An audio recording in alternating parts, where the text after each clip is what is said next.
নমস্কার সকলকে। Durand cup 2025-এর প্রথম ম্যাচ খেলতে নামছে মোহনবাগান। আগামী পরশুদিন মানে 31শে জুলাই। কাদের বিরুদ্ধে? না, মোহামেডান স্পোর্টিং ক্লাবের বিরুদ্ধে।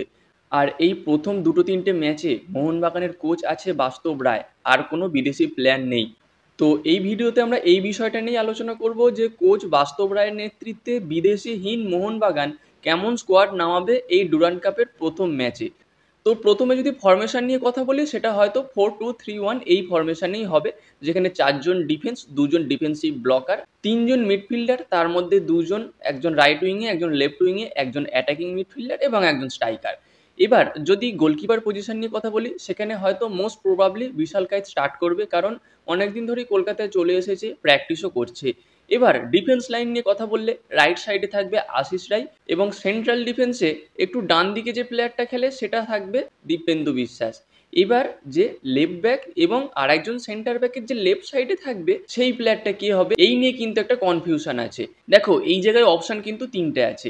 এক হলো অভিষেক সিংকে লেফট ব্যাক খেলানো, আর সেন্ট্রাল ব্যাক খেলানো দীপক টাংরিকে। দীপক টাংরি কিন্তু ডিফেন্সে খেলতে পারে, তবে ডিফেন্সের প্লেয়ার সে নয়, ডিফেন্স খেলে দিতে পারে। আর একটা অপশন আছে, লেফট ব্যাক যেমন অভিষেক সিং খেলবে তেমন, আর লেফট ব্যাকের সাইডে মানে যে সেন্টার ব্যাক খেলবে কিন্তু লেফট ব্যাকের পাশে, সে হতে পারে সুভাশিস বোস। এবার কেন আমি সুভাশিস বোস বলছি?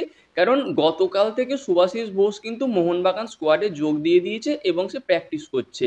এবার এমনও হতে পারে হয়তো দীপক টাংরিকে দিয়ে স্টার্ট করালো, আর সুভাশিস বোস হয়তো শেষের দিকে 20-25 মিনিট খেললো, এমনটাও হতে পারে। তো সেই সঙ্গে তোমাদের আরেকটা কথা বলে রাখি, এই যে টিমটা বা প্লেইং ইলেভেনটা আমি বানাচ্ছি, এটা কিন্তু কোনো শিওর প্লেইং ইলেভেন নয়। এইটা জাস্ট যে সমস্ত প্লেয়ারগুলো প্র্যাকটিস করছে এবং ইন্ডিয়ান স্কোয়াড আছে সেই হিসাবে এই স্কোয়াডটা বানানো বা প্লেইং ইলেভেনটা বানানো। এবার যদি ডিফেন্সিভ ব্লকার এই পজিশনটায় যাই বা সেন্ট্রাল ডিফেন্সিভ মিডফিল্ডার, সেই জায়গায় একজন থাকবে আপুইয়া, আর একজন কে থাকবে, হয় অভিষেক সূর্যবংশী যদি সে ফিট হয়ে যায়, আর একজন নয়তো থাকতে পারে অনিরুদ্ধ থাপা। এবার যে দুজন উইংয়ের প্লেয়ার আছে, একজন লেফট একজন রাইট, রাইট সাইডে অবশ্যই থাকছে মনবীর সিং এবং লেফট সাইডে থাকছে লিস্টন কোলাসো। আর সিঙ্গেল স্ট্রাইকার যে, সে থাকবে সুহেল ভাট। আর তার ঠিক নিচে মানে যে অ্যাটাকিং মিডফিল্ডার বা ক্রিয়েটিভ মিডফিল্ডার খেলবে, এই জায়গায় কে থাকবে? এই জায়গায় মোস্ট প্রবাবলি কিয়ান নাসিরি খেলতে পারে। এবার যদি কিয়ান নাসিরি না খেলে, তাহলে হয়তো অনিরুদ্ধ থাপাকে এই জায়গায় খেলানো হবে, আর আপুইয়ার পাশে খেলবে অভিষেক সূর্যবংশী। এইরকম একটা স্কোয়াড হতে পারে, যেটা একটা প্রাথমিক ধারণা। এবার দেখো, প্রথম ম্যাচ খেলতে নামছে এই বছর ডুরান্ড কাপের, এবং সেই সঙ্গে কোচ রয়েছে বাস্তব রায়। কেমন প্লেইং ইলেভেন বানাবে এটা শিওরভাবে বলা যায় না, আমরা জাস্ট একটা আন্দাজ করে বলতে পারি বা একটা আইডিয়া দিতে পারি। আর মোহামেডানের বিরুদ্ধে যেহেতু খেলা আছে, আর মোহামেডান গতদিন কিন্তু ডায়মন্ড হারবার এফসির কাছে 2-1 গোলে হেরে গেছে। যদিও ডায়মন্ড হারবার এফসি দলে বিদেশি প্লেয়ার ছিল, কিন্তু মোহামেডান স্পোর্টিং দলে কোনো বিদেশি প্লেয়ার ছিল না। তারপরেও কিন্তু মোহামেডান স্পোর্টিং ভালো ফাইট দিয়েছে, এটা মানতে হবে। তবে শেষ পর্যন্ত ডায়মন্ড হারবার এফসি 2-1 গোলে ম্যাচটা জিতে যায়।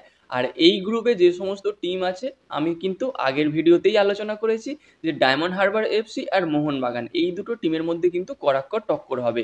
আর যেহেতু ডায়মন্ড হারবার এফসির সঙ্গে খেলা আছে আগস্টের 9 তারিখ, আর সমস্ত বিদেশি প্লেয়াররা মোটামুটি 2 তারিখ থেকে 5 তারিখের মধ্যে চলে আসবে, তাহলে হয়তো ডায়মন্ড হারবার এফসির বিরুদ্ধে মোহনবাগান সমস্ত বিদেশি প্লেয়ারগুলোকে পেয়ে যাবে এবং তাদের বিরুদ্ধে নামাতেও পারবে।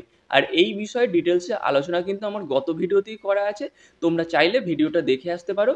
আমি এই ভিডিওর ডেসক্রিপশন বক্সে সেই ভিডিওর লিঙ্কটা দিয়ে দেবো। তো বন্ধুরা, এই ছিল আজকে ছোট আপডেট। ভিডিওটা ভালো লাগলে অবশ্যই লাইক এবং শেয়ার করে দিও। তোমরা যারা ইউটিউব থেকে দেখছো অবশ্যই চ্যানেলটাকে সাবস্ক্রাইব করে দিও, আর যারা ফেসবুক থেকে দেখছো তারা কিন্তু পেজটাকে ফলো করে দিও। দেখা হচ্ছে পরবর্তী ভিডিওতে। Bye bye.